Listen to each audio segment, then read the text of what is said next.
Warga negara asing asal Kanada berinisial JRS menjadi Red Notice Interpol lantaran melakukan penipuan di Lebanon.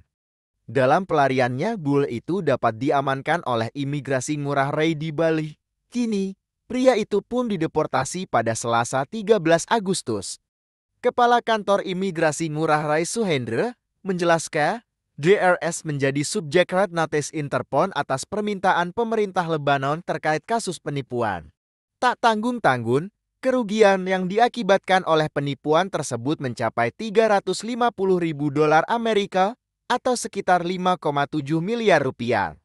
Selama kabur dari hukum, buronan internasional ini masuk ke wilayah Indonesia melalui Bandara Internasional I Gusti Ngurah Rai pada 28 Oktober tahun 2023 menggunakan visa on arrival.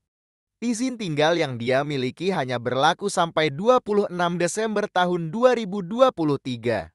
Sehingga, dia juga melakukan pelanggaran dengan menetap di Pulau Dewata melebihi masa izin tinggal. Adapun persembunyian Red Notice tersebut dapat diungkap saat tim intelijen dan penindakan keimigrasian Imigrasi Ngurah Rai melaksanakan sebuah operasi keimigrasian pada Jumat 26 Juli. Petugas pun berhasil menangkap GRS di wilayah Kerobokan, Kuta Utara, Badung. Selanjutnya, Imigrasi Ngurah Rai berkoordinasi dengan Interpol, sehingga akhirnya dilakukan pendeportasian terhadap GRS.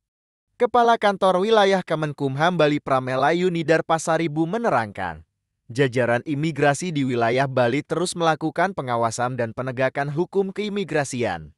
Sebab, pihaknya ingin keamanan dan ketertiban Pulau Dewata tetap terjaga.